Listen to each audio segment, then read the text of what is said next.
nice sunny day. I'm standing outside. If you don't recognize the background, welcome to Peakcom ICT Mall here at Cap Square. Plenty to show on the show today, including what I have in my hands right here. It's a Spectre. We're going to be checking out the Sennheiser flagship store here, amongst other things. Let me walk inside and start the show.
1945 in Germany, something big happened, which we'll get into now. But something else did happen, of course.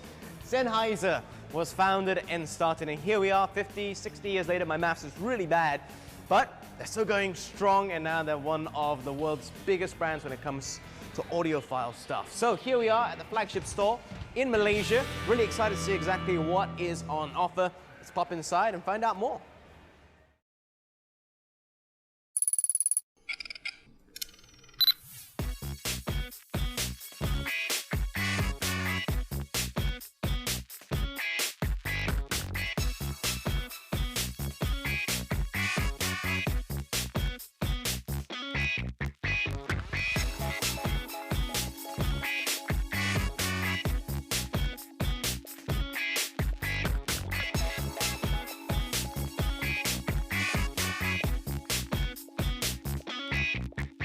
Here we are inside the shop, and standing with me is Mr. Pan, Peter Pan. Just jokes, don't get mad at me. Now you're from Pantrade, the authorized distributor for Sennheiser. Talk us through the pedigree of the brand itself first off.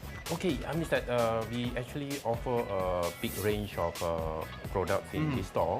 It's actually range from audiophile, sports, and streetwear, and gaming. Many different profiles, effectively. Yes, but correct. Why Sennheiser? Firstly, I mean, why should I go for Sennheiser? Of course, yeah, I mean that we have produced earphone. We are making earphone for the past probably closer to 70 years, since 1945. Okay. Yeah, correct. That is a very, very long time correct. indeed. All right, now let's get into the specifics of your flagship store here. So when I walk in, what is the immediate attraction? Because there's so many things around me, I'm trying to get my head around it. Yes, as I say, I mean that the store is actually we offer range of products from in-ear headphones for sport use, for street use, for travels as well. All right, I just want to distinguish one thing because a lot of people seem to get confused. Headphones and earphones are not exactly the same thing, are they? Yes, correct.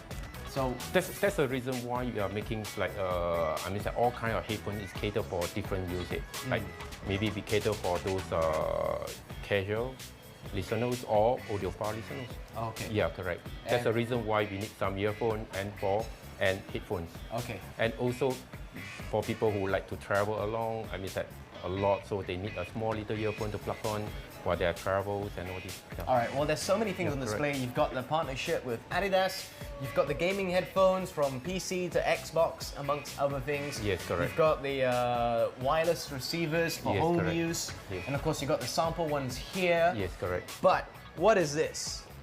Okay, what is this bad boy? Yeah, this is our latest, I mean that our flagship models. HD800, we come with actually one of the biggest transducer, which is 54 cm. Okay, yeah. Correct. And I mean that they produce fantastic sound in terms of sound clarity and more details. So you can hear everything. Yes, inside. every single thing you will not miss. Okay, understood. So just out of interest, how much would that set me back? Yeah, we are selling at 5,799 ringgit.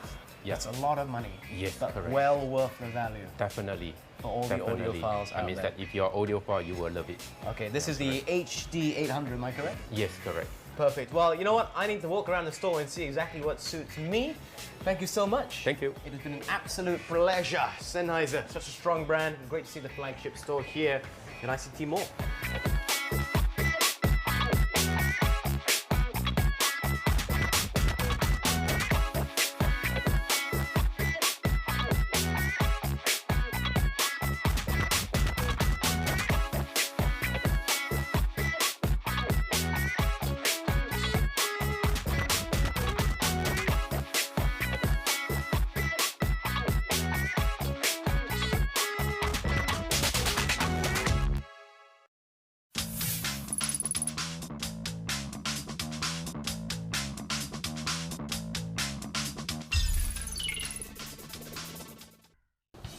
You know, when I think of the word Spectra, I think of a very famous comic character. Actually, he's not that famous, but he's pretty cool. Now, what we have here is from HP. It's a Spectra Envy 14 Beats edition.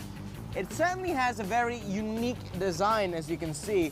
But of course, there's more than meets the eye, just like Transformers. Let's find out more about this bad boy in Gadget Scope.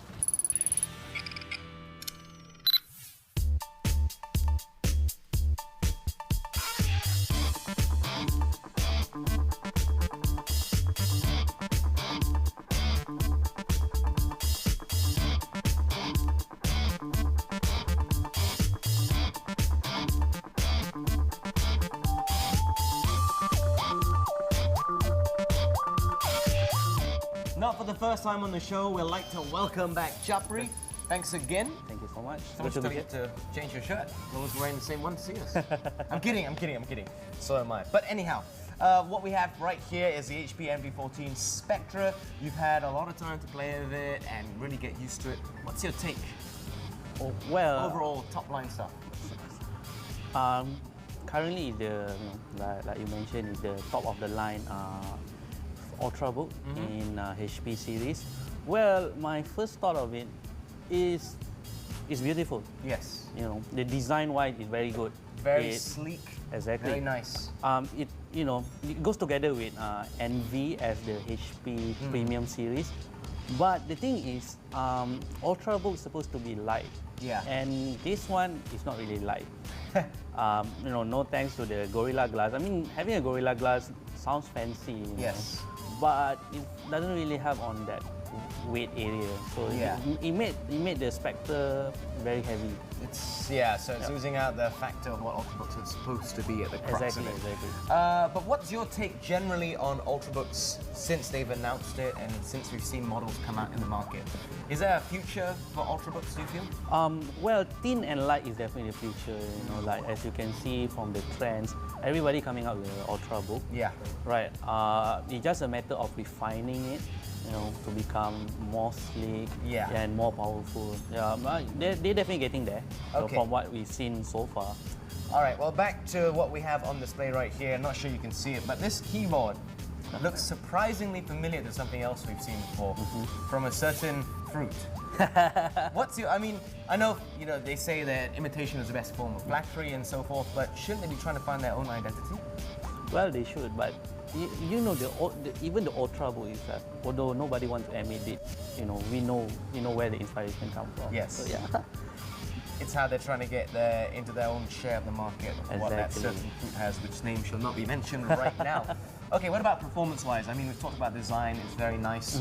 How does it stack up? Performance-wise, when it comes to any given Intel Core processor, the performance, you can't deny it, especially i5 and i7. Yeah.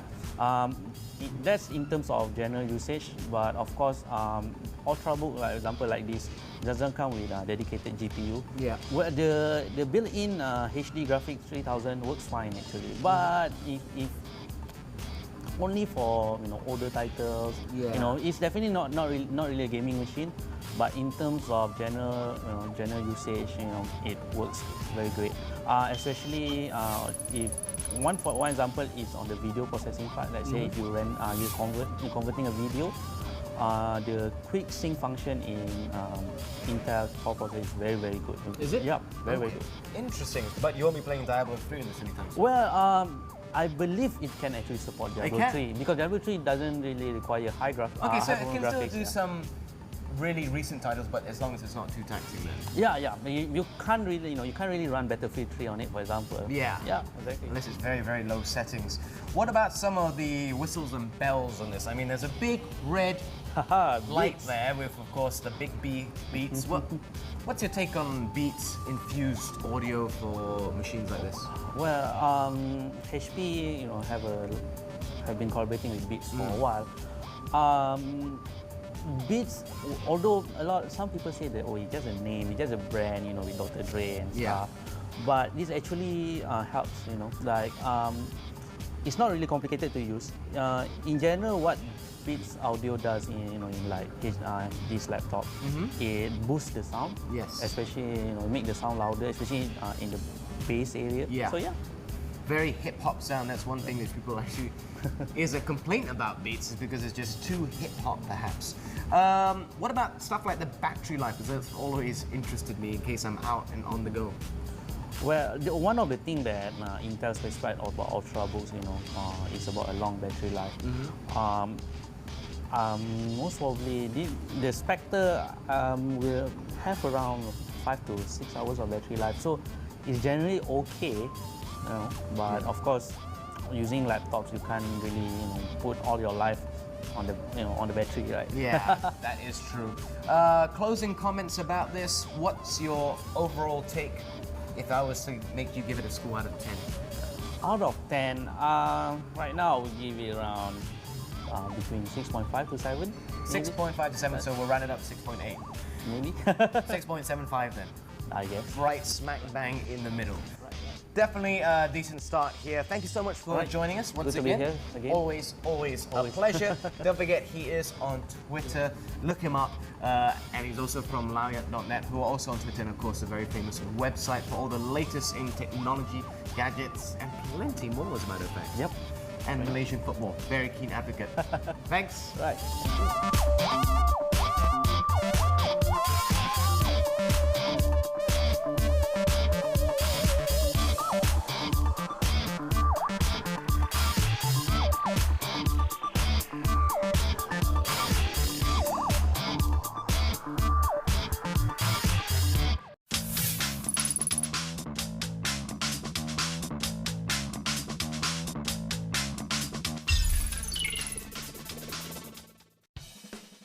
Let me tell you a story. When I was growing up and I went to stay with my aunt, I always used to say, what's for lunch or what's for dinner? And she always used to say, wait and see. And that's a true story, and it's how I feel whenever Avery has to talk about something. Why? Because he never tells me. He just says, wait and see. It's time for Gamer Station.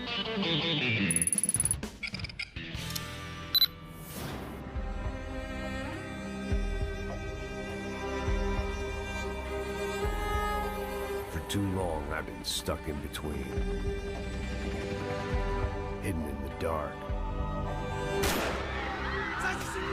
locked on a course of destruction.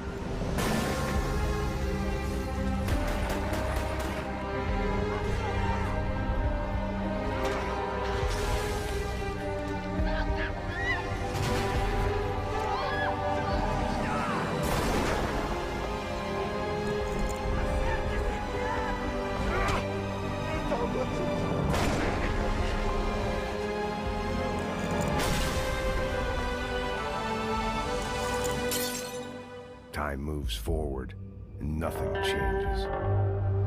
Hey, Avery Score here, and welcome to the Gamer Station, where we are covering the triumphant return of Max Payne. Max Payne 3, ladies and gentlemen. I was certainly looking forward to this game, and guess what? I'm finding it kind of a mixed bag. Obviously, really great production values, really cool presentation, very cinematic, and there's a lot to like there. There are some negative points, however, so I'm here to present the skinny to you. So in terms of the plot, pretty interesting. You start the game living in Hoboken, you quit the NYPD, you're drowning your sorrows in scotch and in painkillers, you're more haggard and troubled than ever. This is a Max Payne who's a few years older and not a whole lot wiser. You're a man who's suffered, it shows on your face, it shows on your actions, and it shows in your movements, which just feel kind of pained and laborious. So that's interesting. This is immediately presented as a character that's eminently likable and relatable and three-dimensional. He's not just a noir archetype, as he perhaps was in the original game and its sequel. So you're living in squalor when suddenly an old friend from the police academy, Raul Passo, presents you with the opportunity to go to Sao Paulo, Brazil for a posh, or what's supposed to be a cushy, bodyguard gig protecting the Bronco family. You're initially reticent, but after a firefight with the Italian mafia of Hoboken, you say, hey, let's get the heck out of Dodge, and next scene, you're in Sao Paulo, Brazil, on a beautiful rooftop bar, admiring the view and the sort of intense contrast between extreme poverty in Brazil and extreme wealth. You are tasked with protecting the Bronco family, which is not an easy job because a lot of people want them dead. Whether they're envious of their wealth or they have ulterior motives is something you have to discover over the course of the game. In particular, the character Fabiana, who's the wife of your boss. Much younger wife, kind of a hottie, and also just a little bit trashy in the way she presents herself and dresses. Is kidnapped very early on in the game, and it's kind of your mission throughout the rest of the title to save her. This is very strange because it does not mesh with the character of Max Payne. In your initial interactions with Fabiana, which are brief and take place in perhaps the first 30 minutes of the game, Max Payne expresses his profound contempt for her lifestyle, and for the type of person that she represents. This makes it very strange that he kind of makes it his mission even after many events transpire, which might have led him to abandon the quest for Fabiana to save her at all costs and risk his life, over and over and over again. And risk his life he does. The gameplay, if you played any Max Payne game before, is pretty much unchanged.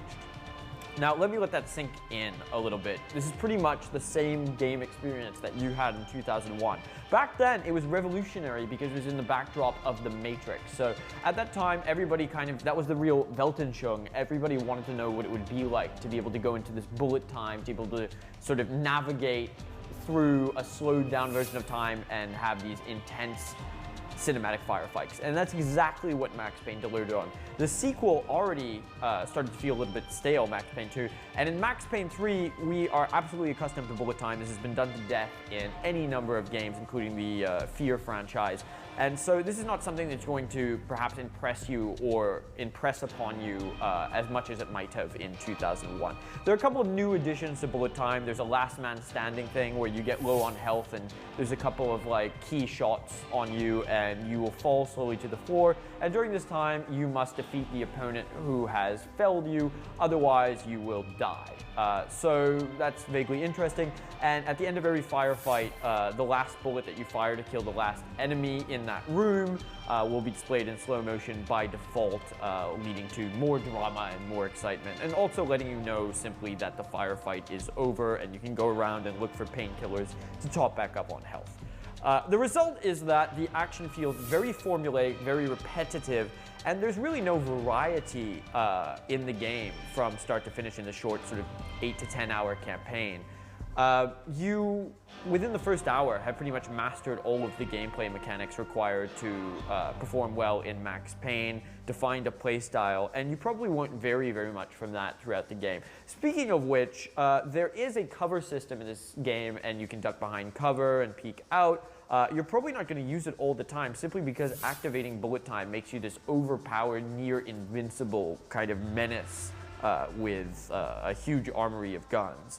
So it's not necessarily required to employ a lot of tactics in order to overcome your foes in this game. In fact, on the normal difficulty setting, although you may end up playing certain sequences later in the game a few times in order to surmount them, the difficulty level does not seem all that challenging. Rather, it's a question of memorizing from which direction these enemies are going to come, because Max Payne feels as scripted as a movie. Ultimately, though, with these games that try on a cinematic scope and a cinematic presentation style, one wonders whether they're doing themselves a disservice in terms of being a game as a medium. I believe it was John Carmack who said that a story is kind of icing on a cake in a gaming experience.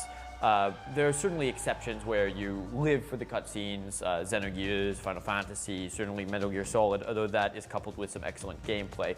But ultimately, the gameplay is really the crux of the gaming experience, as the name may imply.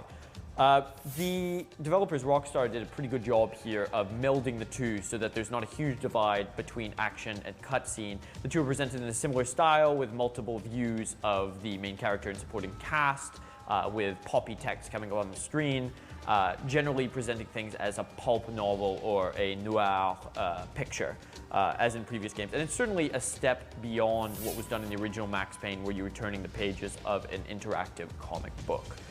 That said, it is worth mentioning that although the writing in this game is absolutely brilliant and the voice acting at times just deadly, there's some great lines. The story itself, the plot really is kind of lousy. Ultimately, this is a retelling of the Mario Brothers, Your Princess is in Another Castle story, where you're questing and questing to find Fabiana. And really, you've got to wonder, why does Max Payne care? Just give him a scotch, give him a magnum, and give him some peace. This is not the type of guy who would waste his time with a woman like Fabiana, at least with his understanding of her character for much of the game. So that's a bit mystifying. Ultimately, this is a very solid title with excellent graphics, excellent sound, a lot of high production values, and is an over-the-top experience that provides some great scripted moments that are absolutely unforgettable. You'll be lifted up on a cherry picker, shooting away at foes, and those are tense and really rewarding moments.